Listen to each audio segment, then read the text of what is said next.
नमस्कार, मी प्राध्यापक डॉक्टर चंद्रकांत चव्हाण, वालचंद महाविद्यालय सोलापूर। आज आपल्यापुढे सोलापूर शहरातील आणखी एका अतिशय कर्तृत्ववान अशा व्यक्तिमत्वाविषयी माहिती आपल्याला देण्यासाठी आलेलो आहे। सामान्यातून असामान्य अशा प्रकारचे कर्तृत्व गाजविणारे असं हे व्यक्तिमत्व आहे। सोलापूर अनेक गोष्टींच्या करता प्रसिद्ध आहे। तसंच सोलापूर गुन्हेगार जमातीच्या एकेकाळी ज्या जमातींना ब्रिटिश सरकारने गुन्हेगार जमाती ठरविलेलं होतं, त्या गुन्हेगार जमातींच्या सेटलमेंट करता सुद्धा प्रसिद्ध आहे। तर अशा या गुन्हेगार जमातीत जन्मलेल्या आणि आपल्या कर्तृत्वाने या जमातीच्या उद्धाराचं काम ज्यांनी केलं आणि आपल्या कर्तृत्वाचा अवीट अशा प्रकारचा ठसा ज्यांनी उमटविला, अशा दलित मित्र भीमराव जाधव गुरुजींच्या विषयी आपल्याला माहिती देण्याकरता म्हणून मी या व्हिडिओच्या माध्यमातून आपल्या पुढे आलेला आहे। खरं तर ब्रिटिश कालखंडामध्ये ज्यावेळेला ब्रिटिशांनी भारतावर आपलं राज्य निर्माण केलं आणि आपलं राज्य निर्माण केल्यानंतर इथे प्रत्यक्षामध्ये अनेक जाती जमाती, आदिवासी, भटके विमुक्त असे जे लोक होते, या लोकांवर ब्रिटिशांच्या राज्याच्या येण्यामुळे मोठ्या प्रमाणावर अन्याय घडून आलेला होता। आदिवासींनी केलेली जी बंड आहे, त्या बंडांची कारणं देखील तीच होती की त्यांच्या अधिकारांवर ब्रिटिशांचं सरकार आल्या कारणामुळे प्रचंड मोठ्या प्रमाणावर जे अधिग्रहण झालेलं होतं आणि त्याच्यावर जो काही अन्याय झाला, त्यामुळेच आदिवासींनी ब्रिटिशांच्या विरुद्ध बंड केलेली होती। ब्रिटिशांचं राज्य ज्या वेळेला भारतामध्ये स्थापन झालं, त्यावेळेला भारतामध्ये पेंढाऱ्यांनी प्रचंड मोठ्या प्रमाणावर भारतामध्ये सर्वत्र दंगा माजवलेला होता आणि फार मोठ्या प्रमाणावर दरोडे, लुटालूट आणि गुन्ह्यांची संख्या इतकी वाढलेली होती की अशा वेळेला ब्रिटिशांनी भारतामध्ये कायद्याचं राज्य निर्माण झालं पाहिजे या उद्देशाने पेंढाऱ्यांना आपल्या नियंत्रणात आणणं, पेंढाऱ्यांचा बंदोबस्त करणं, त्याबरोबरच अनेक भटक्या अशा प्रकारच्या जाती, ज्या जाती गुन्हेगारी कार्यामध्ये मोठ्या प्रमाणावर समाविष्ट होत्या, अशा सगळ्यांना आपल्या नियंत्रणात आणून देशामध्ये सर्वत्र सुरू असलेली गुन्हेगारी अशा प्रकारची जी काही कृत्य आहेत ती थांबवण्याच्या दृष्टिकोनातून फार मोठ्या प्रमाणावर ब्रिटिशांनी वेगवेगळ्या अशा प्रकारची पावलं उचलली आणि त्यामध्ये मोठ्या प्रमाणावर त्यांनी या पेंढाऱ्यांचा बंदोबस्त करण्यासाठी लष्करी व्यवस्थेचा वापर केला। त्याबरोबरच इतरही अनेक गोष्टी या गुन्हेगारी कृत्यांना आळा घालण्यासाठी म्हणून त्यांनी अवलंबिल्या। त्याच्यातील एक अतिशय महत्वाची अशा प्रकारची गोष्ट म्हणजे गुन्हेगार जमातीचा कायदा, जो सन 1871 मध्ये पास झाला, तो गुन्हेगार जमातीचा कायदा ही एक त्यामधील अतिशय महत्वपूर्ण अशा प्रकारची गोष्ट होती। जे.व्ही. स्टीफन्सन नावाच्या ब्रिटिश अधिकाऱ्यामुळे 1871 मध्ये हा गुन्हेगार जमाती कायदा पास झाला आणि या कायद्याला अनुसरून भारतामध्ये गुन्हेगार मानलेल्या जमातींचं पहिलं सेटलमेंट हे मद्रास या ठिकाणी स्थापन करण्यात आलं। त्यानंतर महाराष्ट्रामध्ये आणि संपूर्ण देशभरामध्ये या ज्या काही जमाती होत्या, भटकं आयुष्य जगणाऱ्या, त्याबरोबरच चोरी असेल, दरोडेखोरी असेल, फसवणूक असेल, वस्तू हातोहात लंपास करणं असेल, यासारख्या गोष्टी, खोटी नाणी छापणं असेल, टांगसाळामधून नाणी पाडणं असेल, अशा अनेक गोष्टी करण्याच्या या व्यवसायामध्ये गुंतलेल्या ज्या काही जमाती होत्या, त्या जमातींवर मोठ्या प्रमाणावर बंधनं ही ब्रिटिश कालखंडामध्ये घातली गेली। त्याच्यामध्ये कैकाडी होते, बेस्तर होते, पामलोर होते, छप्परबंद, भामटा, पारधी, हरिण पारधी किंवा हरिण शिकारी, गाय पारधी आणि असेच भामटा रजपूत, अशा अनेक जमाती ज्या आहेत या त्याच्यामध्ये होत्या आणि या सगळ्या जमातींना गुन्हेगार म्हणून घोषित करण्यात आलेलं होतं। आणि गुन्हेगार म्हणून घोषित करून त्यांच्याकरता स्वतंत्र अशा प्रकारच्या वसाहती सेटलमेंट्स उभ्या करण्यात आल्या. तिहेरी काटेरी तारेच्या कुंपणामध्ये या जमातींना बंदिस्त करण्यात आलं. त्याच्यामध्ये पुन्हा या सर्व जमातीतील व्यक्तींवर दिवसातून 4 वेळेला पोलीस चौकीवर हजेरी देण्याचं बंधन घालण्यात आलं. त्यांच्या परवानगीशिवाय, पोलिसांच्या परवानगीशिवाय त्यांना वसाहती बाहेर, गावाबाहेर जाता येत नसे. जर एखाद्याला गावाबाहेर जायचं असेल तर त्याला तिथल्या पोलीस प्रमुखाचं पत्र घ्यावं लागत असे आणि तो जिथे कुठे जातो आहे तिथे जाऊन तिथल्या पोलीस प्रमुखाला ते पत्र द्यावं लागत असे आणि तो जोपर्यंत तिथे आहे तोपर्यंत त्याला तिथे पोलीस चौकीमध्ये 4 वेळा हजेरी देण्याचं काम हे करावं लागत असे.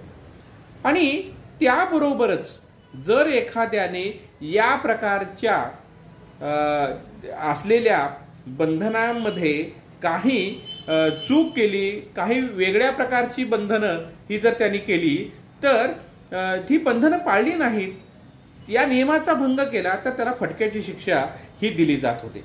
आणि त्याबरोबरच आपल्या वसाहतींमध्ये जर त्यांना एखादा धार्मिक विधी करायचा असेल तर तो धार्मिक विधी करताना सुद्धा पोलिसांच्या परवानगीशिवाय अशा प्रकारचा धार्मिक विधी हा त्यांना करता येत नव्हता. या गुन्हेगार जमाती 1871 पासून ते 1949 पर्यंत म्हणजे जवळपास 80 वर्ष अतिशय दारिद्र्याचं, गुलामगिरीचं आणि अन्यायग्रस्त अशा प्रकारचं जीवन या जमातींनी काढलेलं आपल्याला पाहायला मिळतं. मुंबई प्रांतामध्ये 1909 साली अशा प्रकारचं पहिलं सेटलमेंट हे उभं करण्यात आलं. म्हणजे 1909 मध्ये विजापूरला गुन्हेगार मानलेल्या जमातींच्या करता काटेरी तारेच्या कुंपणातील पहिली वसाहत ही स्थापन करण्यात आली. आणि त्यानंतर मग अशा अनेक वसाहती या मुंबई प्रांतामध्ये स्थापन करण्यात आल्या. 52 सेटलमेंट्स ही संपूर्ण मुंबई प्रांतामध्ये स्थापन केल्या गेल्या. त्यातील सोलापूरची सेटलमेंट जी आहे, जी कल्याणपूर सेटलमेंट म्हणून ओळखली जात होती. सोलापूरचं जे कारागृह आहे त्या कारागृहाच्या पाठीमागील मोकळ्या जागेमध्ये ही सेटलमेंट स्थापन करण्यात आली होती. ती सन 1911 मध्ये सोलापूरची सेटलमेंट ही स्थापन करण्यात आली. या जमातीतील लोकांकडून टेम्पररी सेटलमेंट या जमातीतील लोकांसाठी म्हणून सरकार स्थापन करत असे. आता कुठे टेम्पररी सेटलमेंट स्थापन करत असे तर ज्या ठिकाणी तलाव खोदायचे आहेत, ज्या ठिकाणी रस्ते बांधायचे आहेत, रस्ते बांधण्यासाठी लागणारे दगड फोडायचे आहेत, डोंगर फोडायचे आहेत, अशा ठिकाणी टेम्पररी सेटलमेंट्स या स्थापन केल्या जातात. आणि मग तेथील काम संपल्यानंतर त्यांना पुन्हा मूळ सेटलमेंट्समध्ये हलविण्यात आणलं जात असे किंवा हलविण्यात येत असे. सोलापूर या ठिकाणी कापड गिरण्या मोठ्या प्रमाणावर होत्या. कापड गिरण्यांमधून काम करणारे कामगारही मोठ्या प्रमाणावर होते आणि त्यामुळे सेटलमेंटमध्ये असणाऱ्या कामगारांना येथील कापड गिरण्यांच्या मध्ये काम हे दिलं जात असे. म्हणजे सोलापूरची सेटलमेंट ही औद्योगिक सेटलमेंट होती. जवळजवळ 50% लोकांना, तरुणांना हे गिरण्यांमधून काम मिळत होतं. सोलापुरातील कल्याणपूर सेटलमेंटमध्ये अंकलगी गावातून राजाराम आणि सावित्रीबाई यांना आणण्यात आलं. आणि अंकलगी या गावाहून आलेले, म्हणजे भीमरावांचं मूळ गाव अंकलगी होतं, तर या अंकलगी गावाहून या राजाराम आणि सावित्रीबाईंना पकडून आणण्यात आलं आणि त्यांना कल्याणपूर सेटलमेंटमध्ये डांबून ठेवण्यात आलं. गावातील कल्याणपूरची ही जी काही सेटलमेंट आहेत ही सेटलमेंट नंतर कमी पडायला लागली, जागा अपुरी पडायला लागली. आणि म्हणून आणि त्याचबरोबर आणखी एक गावकऱ्यांच्या अनेक तक्रारी असायच्या की कल्याणपूर सेटलमेंट ही शहराच्या मध्यभागी आहे आणि शहराच्या मध्यभागी असल्या कारणामुळे कामाला जाताना येताना असेल, गावात फिरताना असेल, हे लोक मोठ्या प्रमाणावर चोऱ्या करतात, लहान मोठ्या चोऱ्या करत असल्यामुळे आम्ही त्रस्त आहोत, अशा तक्रारी नागरिकांकडून सातत्याने सरकारकडे येत असल्या कारणामुळे, शासनाकडे येत असल्या कारणामुळे शासनाने गावाबाहेर नंतरच्या काळामध्ये सोलापूर शहराच्या पश्चिमेला उमेदपूर या ठिकाणी 1924 मध्ये सेटलमेंट उभारली. ही जी सेटलमेंट उमेदपूर सेटलमेंट म्हणून ओळखली जात होती. जवळजवळ 450 एकर जमिनीमध्ये ही सेटलमेंट उभी करण्यात आली. जवळजवळ 4000 लोकांना इथे बंदिस्त करून ठेवता येईल अशा प्रकारची ही सेटलमेंट होती. राजाराम आणि सावित्रीबाई हे दाम्पत्य त्यांच्या जमातीतील व्यक्तींच्या वर्तनाहून भिन्न अशा प्रकारचं वर्तन करणारे, अत्यंत साधे सरळ सज्जन प्रवृत्तीचे अशा प्रकारचे होते. आणि त्यामुळे चोरी असेल, दरोडेखोरी असेल, मारामारी असेल यासारख्या दुष्कृत्यांपासून ते अत्यंत दूर होते.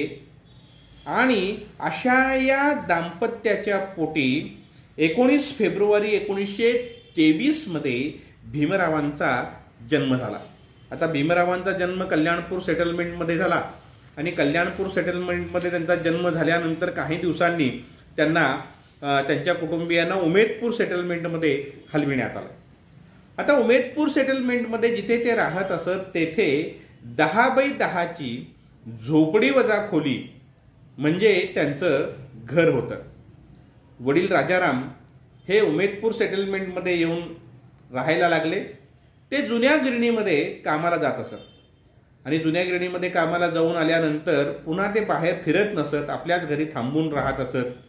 गिरणीला ज्या दिवशी सुट्टी असे त्या दिवशी तेल घेऊन घरोघरी फिरून ते तेल विक्रीचं कार्य करत असत. म्हणजे गोडेतेल विकण्याचं काम हे ते करत असत. आणि अशा पद्धतीने अतिशय साधा सरळ संसार आपला ते करत होते.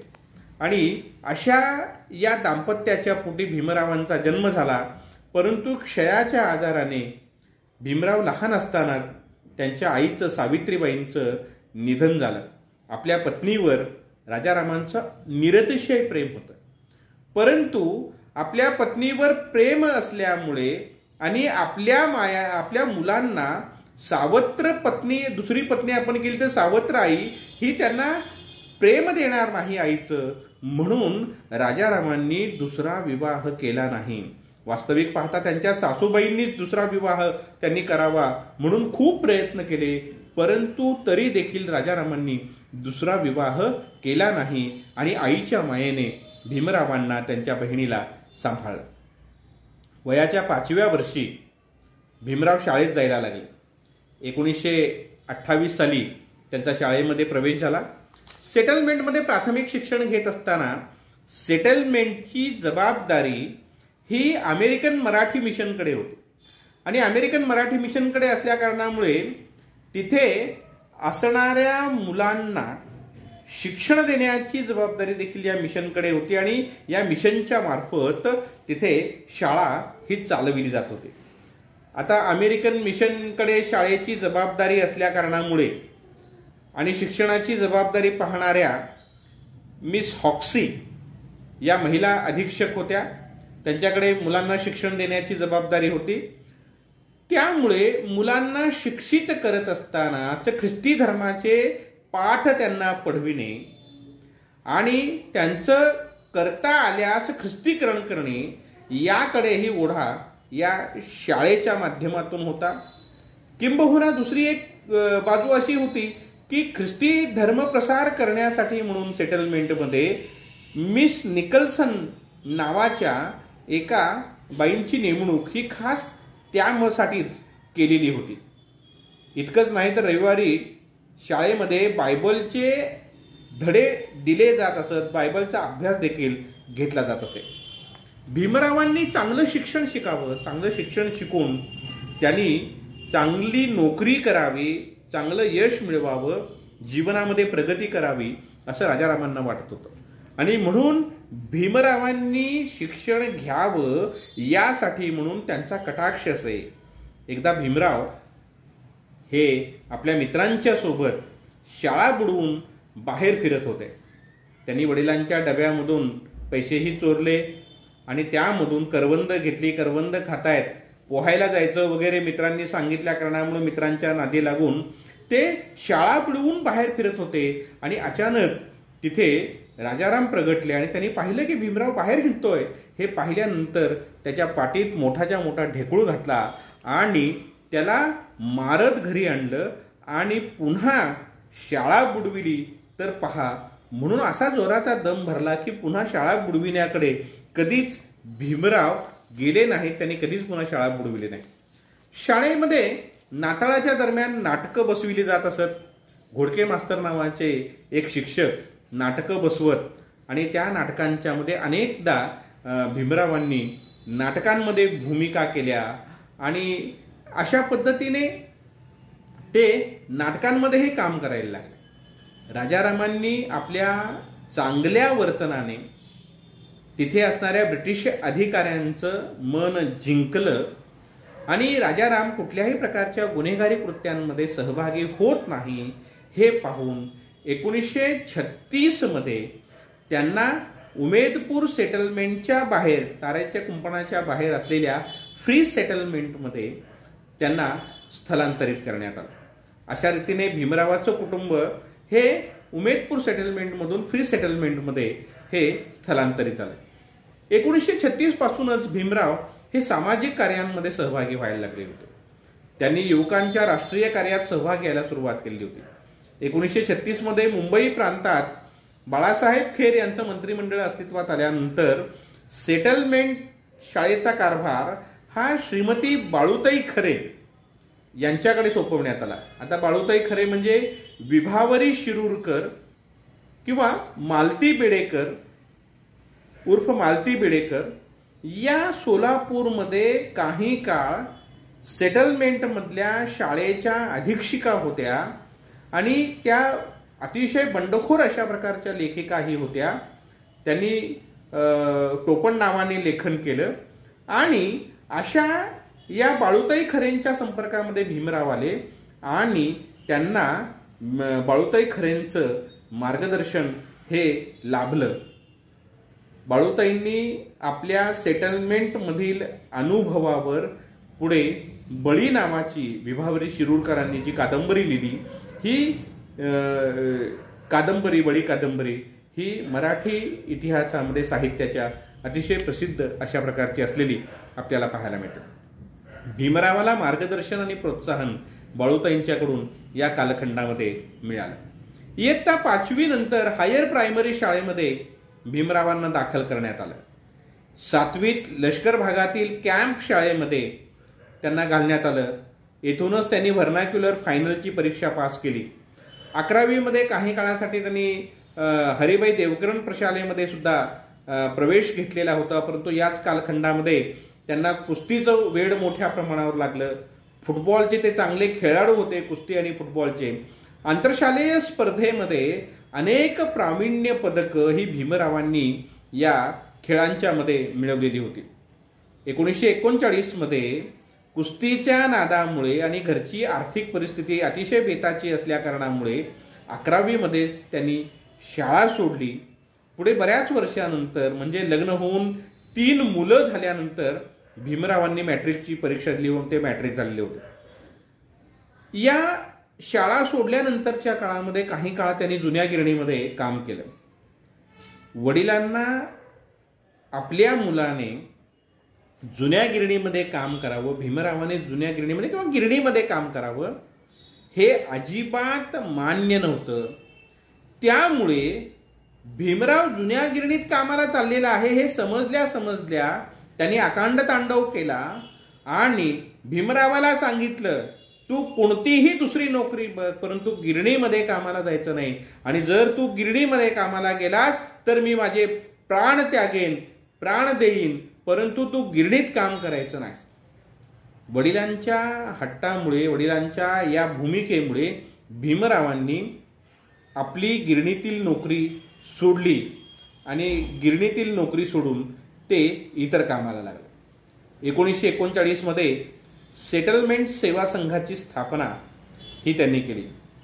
काही काळ भीमराव वर्ध्याला वर्धाश्रमामध्ये गेले आणि वर्धाश्रमामध्ये जाऊन तिथे ते चरखा म्हणा इतर सगळ्या गोष्टी शिकत होते.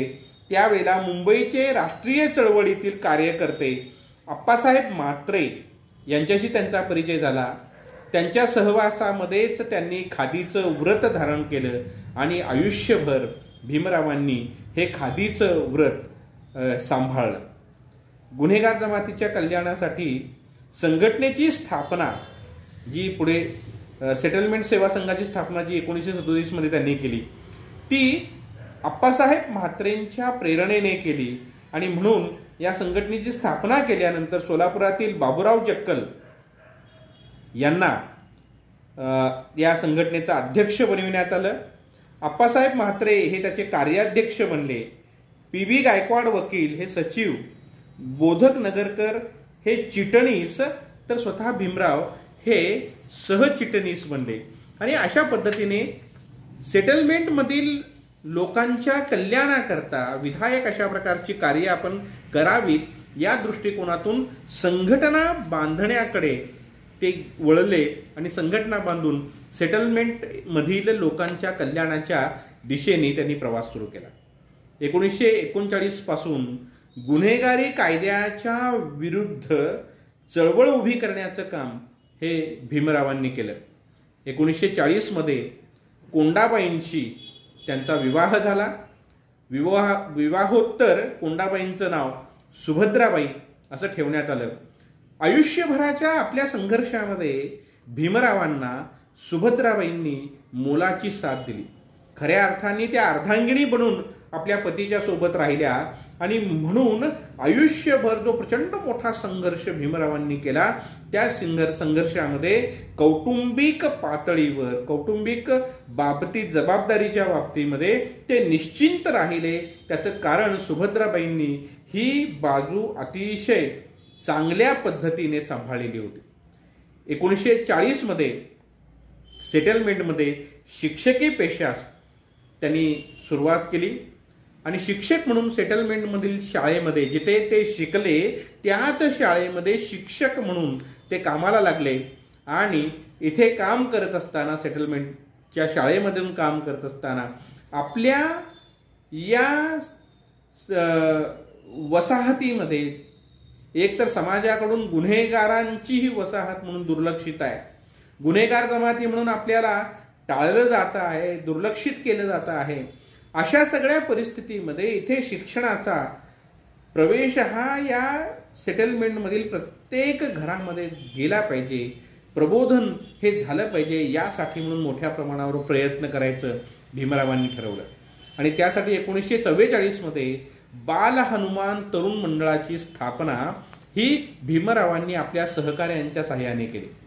आणि या मंडळाचे अध्यक्ष म्हणून साहेबांना जाधव यांना नेमण्यात आलं.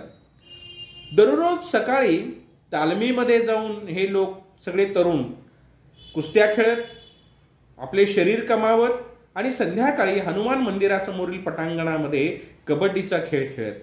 या तरुणांच्या मध्ये सामाजिक भान निर्माण करणं, त्याबरोबरच जाणीवांची जागृती निर्माण करणं आणि त्यांच्या माध्यमातून त्यांच्याकडून समाजकार्य करून घेणं, त्यांना प्रेरित करणं, हे काम भीमरावांनी आपल्या सहकार्याच्या साहाय्याने केलं. खेळाच्या माध्यमातून तरुणांना प्रेरित करून सेटलमेंटमध्ये अतिशय घाण सर्वत्र पसरलेली असायची, केर कचरा सर्वत्र पसरलेला असायचा, सांडपाणी सगळीकडे असायचं आणि प्रचंड दुर्गंधी, घाणेरडी अशा प्रकारची ही सगळी स्थिती जी होती, ती स्थिती सुधारावी यासाठी म्हणून तरुणांना हाताशी धरून केर कचरा एकत्रित करण्याचं काम असेल, तिथे असणारं सांडपाणी जे आहे ते व्यवस्थित त्याचा निचरा होईल यासाठीचे प्रयत्न असतील, हे प्रयत्न भीमरावांनी आपल्या सहकार्यांच्या माध्यमातून केले.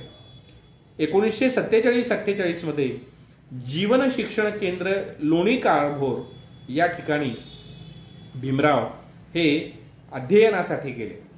खरं तर गांधीजींचा प्रभाव प्रचंड मोठ्या प्रमाणावर भीमरावांच्यावर होता आणि त्याबरोबरच गांधीजींची शिकवण आणि त्या शिकवणानुसार, त्या तत्वानुसार चालणाऱ्या या शैक्षणिक संस्थेमध्ये जाऊन त्यांनी सार्वजनिक चळवळीचे धडे, कार्याचे धडे हे गिरविले, ज्याचा उपयोग त्यांना भविष्यामध्ये मोठ्या प्रमाणावर समाजकार्य करत असताना, लोकांना संघटित करत असताना आणि संघटित करून त्यांना प्रेरित करत असताना, त्यांची संघटना बांधत असताना खूप मोठ्या प्रमाणावर झालेला आपल्याला पाहायला मिळतो. आपल्या जमातीतील गुन्हेगारी तसेच अनिष्ट रूढी परंपरा ज्या आहेत त्या दूर झाल्या पाहिजेत म्हणून भीमरावांनी मोठ्या प्रमाणावर प्रयत्न केले. समाजाची आर्थिक दुरावस्था जी आहे ती दूर करण्यासाठी खरं तर खूप मोठ्या प्रमाणावर कर्जबाजारीपणा होता, अज्ञान होतं, अंधश्रद्धा होत्या आणि या सगळ्यातून बाहेर पडण्यासाठी म्हणून आपण प्रयत्न केले पाहिजेत. कारण खूप मोठ्या प्रमाणावर विवाहावर पैसा खर्च होतो आहे, धार्मिक कार्यक्रमांच्यावर पैसा खर्च होतो आहे आणि असं सगळं होत असल्या कारणामुळे आपला समाज हा कर्जबाजारी बनत आहे, सावकारीच्या विळख्यामध्ये तो अडकलेला आहे. त्यातून आपण त्यांना बाहेर काढलं पाहिजे. म्हणून त्यांनी आपल्या काही सहकाऱ्यांच्या मदतीने, मग त्याच्यामध्ये साहेबांना असतील किंवा हनुमंतू जाधव असतील, साहेबू पिराप्पा असतील, त्याबरोबर हे जे काही जाधव हे असतील, या सगळ्यांच्या पाठिंब्याने 1936 मध्ये त्यांनी पतपेढीची 1946 मध्ये त्यांनी पतपेढीची सुरुवात केली. आता पतपेढीकडे अनेकांचे अर्ज आले कर्ज मागण्यासाठी, बहुतेकांना विवाहासाठी कर्ज हवी होती. मग अशा वेळेला विवाहावर होणारा अनावश्यक खर्च जो आहे तो खर्च थांबावा म्हणून 1946 मध्ये असे अर्ज ज्यांचे आलेले होते त्यांना कर्ज मंजूर करत असताना त्यांनी विवाहावर होणारी अनावश्यक उधळपट्टी थांबविण्यासाठी सामुदायिक विवाह सोहळा हा त्यांनी आयोजित केलेला होता. टकारी समाजातील तरुण आणि प्रौढांमध्ये विधायक बदल घडवून आणण्यासाठी म्हणून भीमरावांनी अनेक प्रयत्न केले. या प्रयत्नास माणिकदादा, PS जाधव, चंद्रसेन जाधव, श्रीरंग गायकवाड, विठ्ठलराव गायकवाड, विठ्ठल यमनप्पा जाधव अशा अनेकांचं सहकार्य लाभलं. आणि म्हणून ज्या टकारी जमातीत आपण जन्माला आलो, भामटा जमातीत ज्या आपण जन्माला आलो, त्या टकारी जमातीचं आणि जमातीतील तरुणांचं प्रबोधन व्हावं, त्यांचा उद्धार व्हावा यासाठी म्हणून खूप प्रयत्न हे भीमरावांनी केले. गुन्हेगार जमातीचा कायदा रद्द व्हावा म्हणून 1944 पासून त्यांनी अथक प्रयत्न केले. मुंबई, विजापूर, बारामती, अंबरनाथ या ठिकाणी बैठका घेतल्या. त्याचप्रमाणे पुढे बागलकोट, गदग, हुबळी यासारख्या ठिकाणी देखील बैठका घेऊन त्यांनी गुन्हेगार जमाती कायदा रद्द व्हावा यासाठी लोकांमध्ये प्रबोधन करून लोकांचं संघटन या बाबतीमध्ये करण्याचं काम हे केलं. आणि तथाकथित या गुन्हेगार जमातीचं पहिलं अधिवेशन पुणे या ठिकाणी 1945 मध्ये त्यांनी भरवलं. दुसरं अधिवेशन सोलापूर या ठिकाणी भरलं. सोलापूर या ठिकाणी भरलेल्या अधिवेशनासाठी म्हणून उद्घाटक म्हणून त्यांनी मुंबई प्रांताचे जे मुख्यमंत्री होते बाळासाहेब खेर यांना त्यांनी या अधिवेशनाकरता, एक तर पुण्याचं अधिवेशन भरवत असताना मोठ्या प्रमाणावर कर्मवीर भाऊराव पाटलांनी मदत केलेली होती. बाळासाहेब खेरांना दुसऱ्या अधिवेशनासाठी उद्घाटक म्हणून आणण्याकरता देखील कर्मवीर भाऊराव पाटलांना गळ घालूनच त्यांनी बाळासाहेब खेरांना या अधिवेशनाला आणलेलं होतं. आणि अशा पद्धतीने बाळासाहेब खेरांना या अधिवेशनाला बोलावण्यात आलं. बाबासाहेब वारद हे या अधिवेशनाचे अध्यक्ष होते, तर प्रमुख उपस्थिती ही कर्मवीर भाऊराव पाटलांची होती. हे अधिवेशन भरविण्यासाठी आणि सामाजिक जागृती घडवून आणण्यासाठी, गुन्हेगार जमातीचा कायदा रद्द व्हावा म्हणून प्रबोधन घडवून आणण्यासाठी मुंबई प्रांतातील 52 सेटलमेंटमध्ये त्यांनी मोठ्या प्रमाणावर दौरे केले, आपल्या सहकाऱ्यांना दौरे करायला लावले आणि या माध्यमातून मोठं प्रबोधन त्यांनी घडवून आणलं. बाळासाहेब खेरांच्या माध्यमातून पंडित जवाहरलाल नेहरू यांची भेट घेऊन पंतप्रधान पंडित जवाहरलाल नेहरूंना आपली दुःख, आपली व्यथा हे सांगण्याचं काम आपल्या सहकाऱ्यांच्या सहाय्याने भीमरावांनी केलं. सातत्याने त्यांनी केलेल्या पाठपुराव्यामुळे आणि त्यांच्या सहकाऱ्यांच्या प्रयत्नामुळे 13 ऑगस्ट 1949 रोजी सेटलमेंटच्या जनतेची गुलामगिरीतून, तारेच्या कुंपणातून मुक्तता झाली. आता खरं तर गुन्हेगार जमातीची सेटलमेंटमधून मुक्तता झाली ही गोष्ट जशी आनंदाची होती, तशीच या सेटलमेंटमध्ये असणाऱ्या लोकांच्या करता अडचणी निर्माण करणारी देखील होती. कारण गुन्हेगार जमातीतील लोकांच्या उदरभरणाची सोय करणारे अनेक कायदे, अनेक सुविधा या ब्रिटिशांनी निर्माण केलेल्या होत्या आणि त्यामुळेच गुन्हेगार जमातीतील या व्यक्तींना काम देणं हे गिरणी मालकांना बंधनकारक होतं। जुनी गिरणी बंद पडून ज्यावेळेला पुन्हा सुरू झाली त्यावेळेला शेठ मोरारकांनी पुन्हा कामगार भरत असताना सेटलमेंटमधील कामगारांना कामावर घेतलं नाही। भीमराव जाधव, त्यांचे सहकारी हे सगळे मोरारकांकडे गेले आणि पूर्वीप्रमाणेच 50% कामगार जे आहेत हे सेटलमेंटमधले गिरण्यांमध्ये घेतले जावेत म्हणून त्यांनी प्रयत्न केले। परंतु मोरारकांनी सांगितलं की ब्रिटिशांचं राज्य नष्ट झालं, ब्रिटिशांचं राज्य नष्ट होण्याबरोबर त्यांनी केलेले कायदे देखील नष्ट झाले आणि त्यामुळे आता आम्हाला सेटलमेंटमधील कामगारांना कामावर घेणं बंधनकारक नाही। मग अशा सगळ्या परिस्थितीमध्ये एका बाजूला मुक्ततेचा आनंद आणि दुसऱ्या बाजूला सवलती गमावल्याचं दुःख हे एकाच वेळी पदरामध्ये पडलं आणि मग त्यानंतर या सवलती आपल्याला मिळाव्या त्यासाठी बाळासाहेब खेरांच्याकडे खूप मोठ्या प्रमाणावर पुन्हा भीमराव जाधव आणि त्यांच्या सहकाऱ्यांनी पाठपुरावा केला।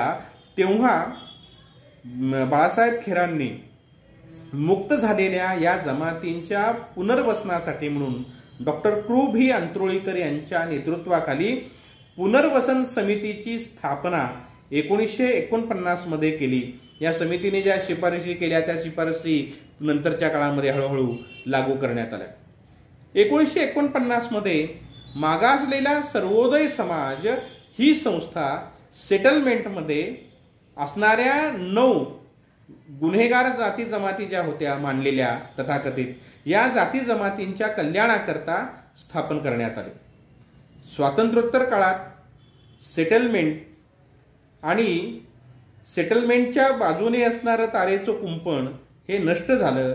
त्याच्याबरोबर अमेरिकन मराठी मिशन जे होतं तिचा सेटलमेंटवर असणारा अधिकारही नष्ट झाला। त्यामुळे शाळाही आता ब्रिटिशांच्या किंवा अमेरिकन मिशनच्या हातातून गेली आणि अशा वेळेला स्कूल बोर्डाकडे, नगरपालिकेच्या स्कूल बोर्डाकडे शाळेचे अधिकार आले। परिणामी स्कूल बोर्डाकडे अधिकार आल्या कारणामुळे भीमराव ज्या शाळेमध्ये काम करत होते त्या शाळेमधून त्यांची बदली झाली। मुस्ती या ठिकाणी बदली करण्यात आली, तेही त्यांनी चांगल्या पद्धतीने काम केलं, लोकांना एकत्रित करून रस्ता तयार करण्याचं काम केलं।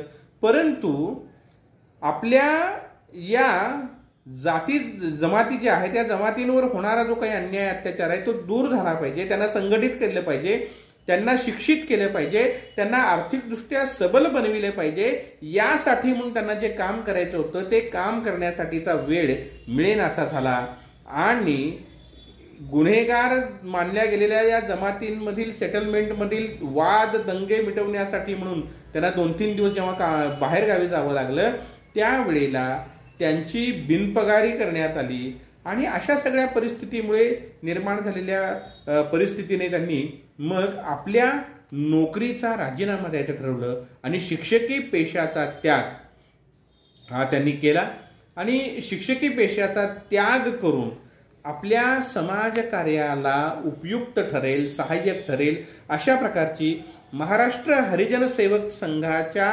प्रचारकाची नोकरी 1951 मध्ये त्यांनी स्वीकारली। शिक्षकाची नोकरी सोडून प्रचारकाची नोकरी स्वीकारल्यानंतर आर्थिकदृष्ट्या स्थैर्य यावं यासाठी म्हणून भीमरावांनी काही काळ दुधाचा व्यवसायही केला। त्याबरोबरच जुन्या मोटारसायकली घेऊन त्या दुरुस्त करून विकण्याचा व्यवसायही काही काळ केला आणि यातून काही पैसे हे त्यांनी मिळविले।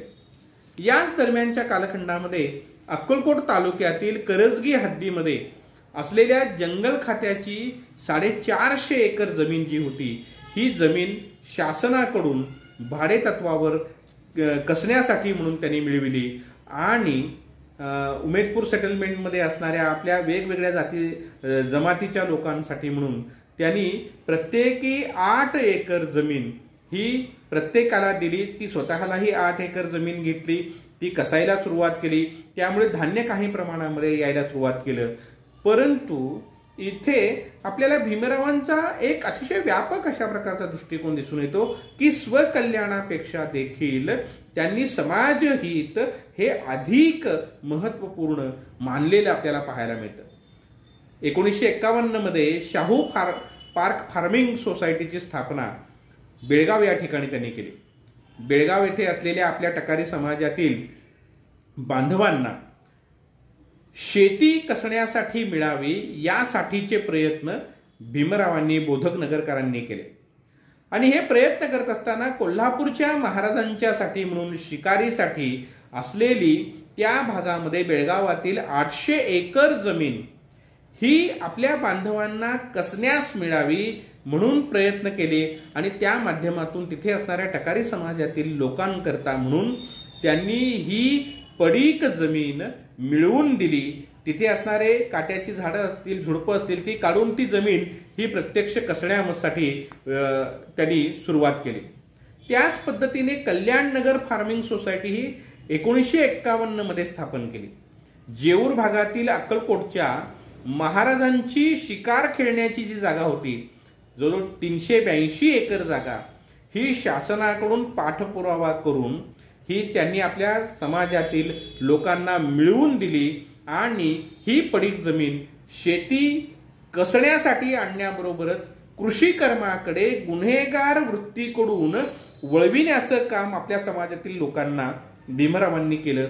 हे एक अतिशय महत्वपूर्ण अशा प्रकारची गोष्ट होती. तशीच आष्टी या ठिकाणी अतिशय चांगली तलावाच्या बाजूला असणारी 145 एकर गाळपेर जमीन होती, जी जमीन कैकाडी आणि पामलोर समाजासाठी त्यांनी मिळवून दिलेली होती. परंतु दुर्दैवाने गावकऱ्यांच्या बरोबरचा संघर्ष आणि त्याचबरोबर इथे असणाऱ्या लोकांच्या मधील उद्दाम वृत्ती वगैरे या सगळ्या कारणांमुळे ही आष्टीची फार्मिंग सोसायटी यशस्वी ठरली नाही. परंतु कैकाडी आणि पामलोर समाजासाठी त्यांनी आष्टी या ठिकाणी फार्मिंग सोसायटी 1952 मध्ये स्थापन करून दिली. त्याचप्रमाणे करकंब जवळील बादलकोट या ठिकाणी असलेल्या 200 एकर पडीक जमिनीचा ताबा पंढरपूर या ठिकाणी राहणाऱ्या पारध्यांना तिथून त्यांच्या जागेतून हाकलून देण्यात आलेलं होतं. तर या पारध्यांसाठी म्हणून बादलकोट फार्मिंग सोसायटी ही त्यांनी स्थापन केली आणि ही 200 एकर जमीन ही त्यांना मिळवून दिली. त्याचप्रमाणे खडकी फार्मिंग सोसायटी ही मंगळवेढा तालुक्यातील खडकी नंदेश्वर या ठिकाणी असणारी 500 एकर जमीन जी पडीक जमीन होती मांग गारुडी समाजासाठी त्यांनी मिळवून दिली. सरकारकडे त्यासाठी पाठपुरावा केला आणि ही फार्मिंग सोसायटी स्थापन केली. तशीच 1963 मध्ये चिखली फार्मिंग सोसायटी निर्माण केली. मोहोळ तालुक्यातील चिखली या ठिकाणी सेटलमेंट मधील कैकाडी समाजासाठी 155 एकर शासकीय जमीन शासनाकडे पाठपुरावा करून त्यांनी मिळवून दिली. आता हे प्रचंड मोठं अशा प्रकारचं काम जे त्यांनी केलं, त्याकरता त्यांना यशवंतराव चव्हाण, माननीय यशवंतराव चव्हाणांचं, त्याचबरोबर माननीय वसंतराव नाईकांचं प्रचंड मोठं सहकार्य यासाठी मिळालं. कारण शासनाच्या मदतीशिवाय या सगळ्या गोष्टी होणं शक्य नव्हतं. आणि ज्या जमाती गुन्हेगार जमाती म्हणून उल्लेखलेल्या आहेत, लोक ज्यांना जवळ करत नाहीत, ज्यांच्याकडे पाहण्याचा दृष्टिकोन पूर्वग्रह दूषित अशा प्रकारचा आहे, अशा जाती जमातींना कृषी कर्म करण्यासाठी शासकीय पडजमिनी मिळवून देणं, त्यांच्या फार्मिंग सोसायट्या स्थापन करणं, कागदपत्रांची पूर्तता करणं, पाठपुरावा करणं, यशवंतरावांनी या बाबतीमध्ये स्वीकारलेला दृष्टिकोन अतिशय पुरोगामी अशा पद्धतीचा असलेला आपल्याला पाहायला मिळतो. केशवलाल शहा हे सोलापूरचे काँग्रेसचे एक मोठे पुढारी, हे भीमरावांचे या सर्व बाबतीमध्ये एक चांगले मार्गदर्शक होते. आणि त्यांच्या मार्गदर्शनाखाली त्यांनी सोलापूरमध्ये सूतगिरणी काढावी आणि सेटलमेंटमधील लोकांना काम मिळवून द्यावं, कारण त्यांना गिरण्यांमध्ये काम करण्याचा अनुभव होता म्हणून प्रयत्न केला. परंतु दुर्दैवाने पैशाच्या अभावी ही सूतगिरणी काढण्याची शासनाकडून मान्यता मिळाली तरी जी रक्कम भरावी लागणार होती ती रक्कम भरण्याकडे आवश्यक तो पैसा त्यांच्याकडे नसल्यामुळे हा भीमरावांचा प्रयत्न हा अपयशी ठरला.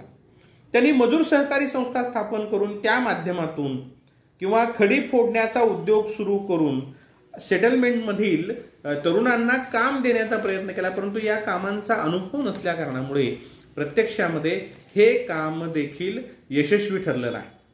देशभक्त केशवलालजी शहा, ज्यांना भीमराव आणि सर्व समाज काकाजी म्हणून ओळखायचा, त्यांच्या रामभाऊ येवलेकर, दादासाहेब मोफरे, बोधक नगरकर, भीमराव जाधव या सगळ्यांनी मिळून 1955 मध्ये सोलापूर जिल्ह्यामध्ये जिल्हा हरिजन सेवक संघाची स्थापना केली. आणि या हरिजन सेवक संघाचे पहिले अध्यक्ष केशवलाल शहा हे झाले. रामभाऊ येवलेकर उपाध्यक्ष झाले, दादासाहेब मोफरे सरचिटणीस, तर भीमराव जाधव आणि बोधक नगरकर हे चिटणीस बनले.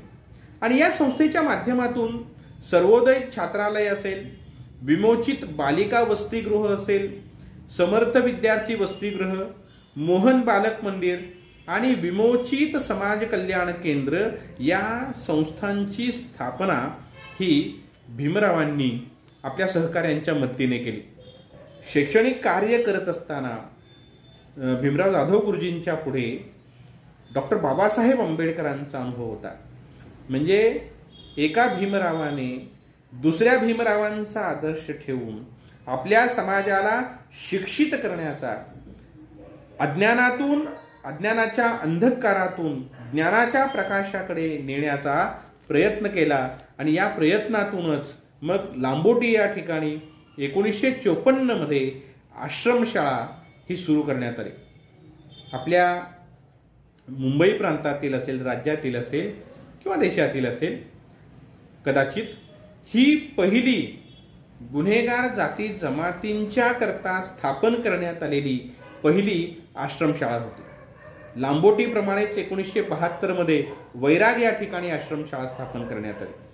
1978 मध्ये बोरोटी या ठिकाणी आश्रमशाळा स्थापन करण्यात आली. म्हणजे या 9 पूर्वाश्रमीच्या गुन्हेगार मानलेल्या जाती जमातीतील या जमातीमधील मुलांना कुटुंबातील वातावरणाचा त्याच्यावर संस्कार होऊन गुन्हेगारी कृत्यांकडे तो वळू नये, तो शिक्षणाची कास धरून प्रगतीच्या मार्गाकडे गेला पाहिजे म्हणून आश्रमशाळांची स्थापना केली. आणि लहान मुलांना निवासी आश्रमशाळांमध्ये ठेवून कुटुंबातील या वाईट संस्कारापासून दूर करून त्यांच्यावर चांगले संस्कार घडवून त्यांना शिक्षित करून समाजामध्ये प्रवाहात आणण्याचं एक अत्यंत महत्वपूर्ण अशा प्रकारचं काम हे भीमराव जाधव गुरुजींनी केलेलं आपणास पाहावयास मिळतं. जाधव गुरुजींचं हे जे काही शैक्षणिक विकासाचं स्वप्न होतं, हे स्वप्न पूर्ण करण्यामध्ये त्यांचे भाचे, जे खरं तर एका शाळेमध्ये, अनुदानित शाळेमध्ये शिक्षक होते, परंतु आपल्या मामाचं स्वप्न पूर्ण करण्यासाठी अनुदानित शाळेतील नोकरीचा त्याग करून लांबोटी या ठिकाणी ते सहकुटुंब जाऊन राहिले. तिथे शाळेचं मुख्याध्यापक पद स्वीकारलं. शाळेच्या सगळ्या अडीअडचणी पुढे जाऊन शासन दरबारी जाऊन सोडविणं, कागदपत्रांची पूर्तता करणं, अनुदान मिळवणं, यासारख्या सगळ्या कामांमध्ये मोठ्या प्रमाणावर गती घेऊन सुरेश गायकवाड गुरुजी यांनी त्यांचं हे स्वप्न साकार केलेलं आपणास पाहावयास मिळतं. जाधव गुरुजींनी राजकारणामध्ये देखील आपल्या कार्याचा अवीट अशा प्रकारचा ठसा उमटविलेला आहे. स्वातंत्र्यपूर्व कालखंडापासूनच काँग्रेसच्या विचारसरणीचा प्रभाव खूप मोठ्या प्रमाणावर त्यांच्यावर होता. भाई नागनाथ रसाळ यांच्याशी झालेल्या ओळखीमधून ते तुळशीदास दादांकडे, म्हणजे तुळशीदास जाधवांच्याकडे, देशभक्त तुळशीदास जाधवांच्याकडे त्यांचं येणं जाणं सुरू झालं. आणि त्यातून सक्रिय राजकारणात, काँग्रेस पक्षाच्या राजकारणामध्ये ते उतरले. वार्ड क्रमांक 16चा अध्यक्ष, त्यानंतर शहर काँग्रेस पार्लमेंटरी बोर्डाचे चिटणीस, 1969 मध्ये महापालिकेच्या निवडणुकीमध्ये ते नगरसेवक म्हणून निवडून आले. आणि निवडून आल्यानंतर परिवहन समितीचं अध्यक्षपद त्यांना मिळालं. 1972 मध्ये समाजसेवेचं व्रत अखंड धारण करून त्यांनी आजपर्यंत केलेल्या आपल्या समाजाच्या सेवेबद्दल त्याची दखल महाराष्ट्र शासनाने घेतली आणि महाराष्ट्र शासनाने दलित मित्र पुरस्कार हा भीमराव गुरुजींना दिला.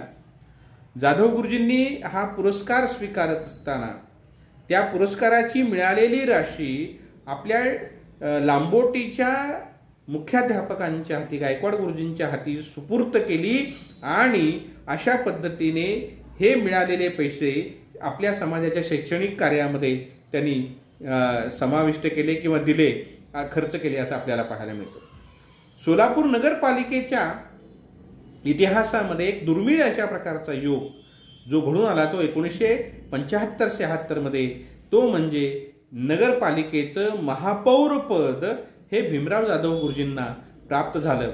खरं तर हे पद प्राप्त होण्यामध्ये सन्माननीय शरद पवार साहेबांचा मोठा हात होता, त्यांचा पाठिंबा होता आणि अशा पद्धतीने नगरपालिकेच्या 105 वर्षाच्या इतिहासामध्ये मागासलेल्या समाजाला, त्यात पुन्हा गुन्हेगार जातीतील व्यक्ती, जात म्हणून ज्या जातीला शिक्का मारलेला होता अशा प्रकारी जातीतील जमातीतील या एका तरुणाला, व्यक्तीला हा महापौर पदाचा मान हा मिळाला. ही एक अतिशय मोठी अशा प्रकारची गोष्ट होती. महापौर पदाच्या कालखंडामध्ये जाधव गुरुजींनी सुरुवातीला 6 महिन्याकरताच हे पद मिळालेले होतं, परंतु वसंतराव नाईकांच्याकडे त्यांनी केलेल्या मागणीमुळे, रद्दबदलीमुळे त्यांना हे वर्षभराकरता पद मिळालं, आणखी 6 महिने वाढवून मिळाले आणि या कालखंडामध्ये शहरामध्ये असलेल्या 28 झोपडपट्ट्या ज्या अतिशय गलिच्छ अशा प्रकारच्या होत्या, या झोपडपट्ट्यांच्या सुधारणेचं काम हे पहिल्यांदा कोणी केलेलं असेल तर ते भीमराव जाधव गुरुजींनी केलं. इतकंच नाही, मौलाली चौकाजवळ कुंची कोरवे समाजाची वस्ती होती, अतिशय गलिच्छ अशा प्रकारची वस्ती. या वस्तीमध्ये स्वच्छतेचा काम करण्याबरोबर तिथल्या तक्रारी, तिथल्या वस्तींना भेट देत असताना त्यांच्या लक्षात आलं की इथे राहणाऱ्या लोकांना ते ज्या जागेवर राहतात त्या प्लॉटचा ताबाच त्यांना मिळालेला नाही, प्रॉपर्टी कार्डच नगरपालिकेकडून त्यांना मिळालेलं नाही. हे लक्षात आल्यानंतर महापालिकेकडून त्या सगळ्या वस्तीतील लोकांना आपल्या राहत्या जागेचं प्रॉपर्टी कार्ड मिळवून देण्याचं काम हे जाधव गुरुजींनी केलेलं होतं. आपल्या महापौर पदांच्या कालखंडामध्ये नामदार सुशीलकुमार शिंदे असतील, लालचंद शिडजे असतील, कॉम्रेड श्रीपाद अमृत डांगे असतील, अशा महनीय व्यक्तींना, मोठ्या व्यक्तींना महापालिकेकडून गौरवान्वित करण्याचं काम हे जाधव गुरुजींनी केलं.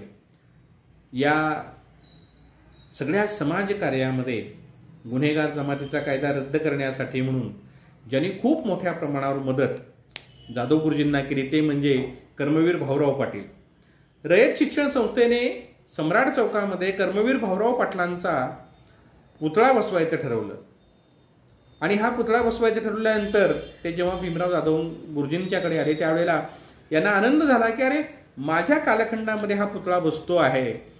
त्या गोष्टीचा त्यांना आनंद झाला आणि मग सन्माननीय शरद पवार साहेब असतील, यशवंतराव चव्हाण असतील, यांना बोलावून यांच्या हस्ते या पुतळ्याचं अनावरण हे जाधव गुरुजींच्या कालखंडामध्ये झालं. दलित मित्र भीमराव जाधव गुरुजींच्या बरोबर या त्यांच्या आयुष्याच्या या सगळ्या कार्यामध्ये अनेकांनी खूप मोठ्या प्रमाणावर त्यांना मदत केली. त्यांच्या सोबतीने खांद्याला खांदा लावून बोधक नगरकर हे आयुष्यभर त्यांच्या सोबत होते. पुढे नंतरच्या कालखंडामध्ये सेटलमेंटमध्ये निर्माण झालेल्या वादांच्यामुळे सोलापूर सोडायची वेळ त्यांच्यावर आली, परंतु बोधक नगरकरांनी पुढेही आपलं समाजकार्य चालू ठेवलं. या दोन कुटुंबातील स्नेह तसाच अखेरपर्यंत राहिला आणि या बोधक नगरकरांना त्याबरोबरच भीमराव जाधव गुरुजींचे चिरंजीव भारत जाधव जे आजही राजकारणामध्ये अतिशय सक्रिय आहेत, या दोघांनाही दलित मित्र हा पुरस्कार महाराष्ट्र शासनाच्याकडून देण्यात आलेला होता. भीमराव जाधव गुरुजी स्वातंत्र्यपूर्व कालखंडामध्ये देखील अतिशय सक्रिय होते. क्रांतिकारक चळवळींच्या मध्येही ते सहभागी झालेले होते. 1942च्या आंदोलनामध्ये ज्या क्रांतिकारकांनी गुप्त राहून कार्य केलं त्यांना आश्रय देण्याचं काम जाधव गुरुजींनी सेटलमेंटमध्ये आपल्या घरामध्ये केलेलं होतं आणि या काळामध्ये त्यांचा मल्लप्पा धनशेट्टींच्या चिरंजीवांच्या बरोबर खूप शंकरप्पा धनशेट्टींच्या बरोबर खूप जवळचा स्नेह निर्माण झाला आणि हा स्नेह, कौटुंबिक स्नेह अखेरपर्यंत त्यांचा टिकून राहिलेला आपल्याला दिसून येतो. जाधव गुरुजींनी हे प्रचंड मोठं अशा प्रकारचं जे काम उभं केलं, हे काम उभं करत असताना अनेकांचे हात त्यांच्याबरोबर या कार्यामध्ये लागलेले होते.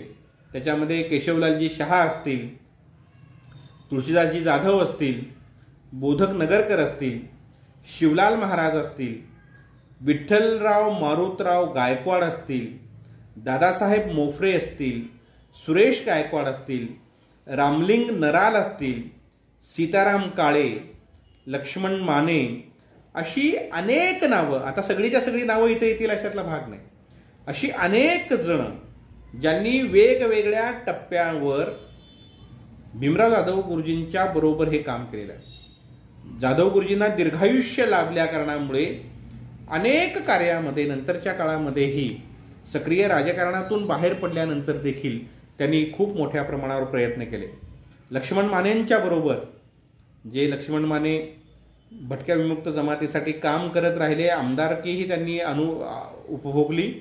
तर या लक्ष्मण मानेंच्या सोबत भीमराव जाधव गुरुजींनी पूर्वीच्या गुन्हेगार मानलेल्या जमातींना आदिवासींच्या प्रमाणे सोयीसुविधा मिळाव्यात, त्यांची एसटी मध्ये गणना व्हावी. कारण आदिवासी आणि या जमाती यांचे अंत्यसंस्कार असतील, विवाह असतील, इतर अनेक बाबतीचे जे काही संस्कार आहेत, विधी आहेत, सोहळे आहेत, या बाबतीमध्ये खूप मोठ्या प्रमाणावर साम्य आहे.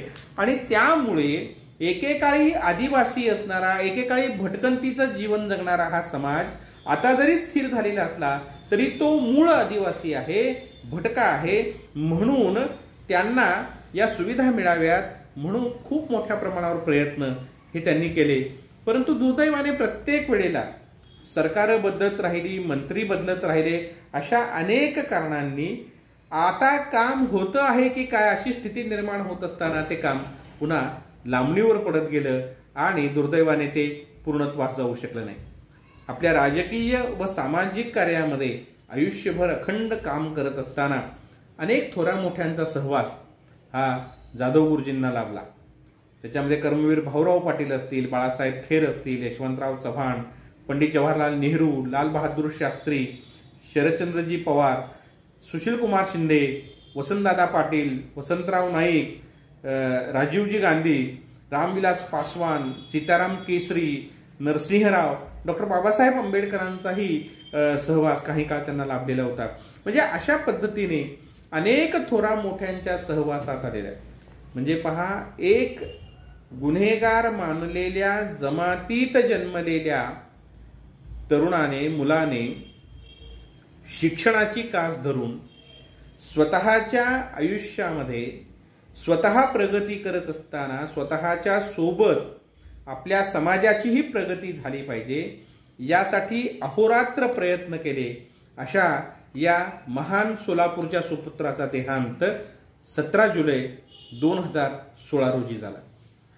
एक अतिशय वेगळं अशा प्रकारचं व्यक्तिमत्व सोलापूरमध्ये, सोलापूरला घडवत असताना सोलापूरचं महापौरपद उपभोगून सोलापुरातील गलिच्छ वस्त्यांमध्ये राहणाऱ्या अशा सगळ्या लोकांच्या जीवनामध्ये एक चांगलं परिवर्तन व्हावं, गुन्हेगार मानलेल्या जमातीला समाजामध्ये प्रतिष्ठा प्राप्त व्हावी, शिक्षणाच्या माध्यमातून, कृषीकर्माच्या माध्यमातून आपल्या जीवनाचा कायापालट त्यांनी करावा, यासाठी अहोरात्र प्रयत्न करणाऱ्या भीमराव जाधव गुरुजींना दलित मित्र पुरस्काराने सरकारने सन्मानित केलं, नगरपालिकेने महापौरपद देऊन सन्मानित केलं. परंतु यांच्या कार्याची फारशी माहिती सोलापूरकरांना नाही, महाराष्ट्रभरातील लोकांनाही नाही. ती त्यांना व्हावी या उद्देशाने हा एक प्रयत्न छोटासा मी आपणासमोर केलेला आहे या व्हिडिओच्या माध्यमातून. आपल्याला तो आवडल्यास जरूर हा व्हिडिओ लाईक करा, शेअर करा आणि इतरांपर्यंत पोहोचवा अशी विनंती करतो आणि थांबतो. धन्यवाद.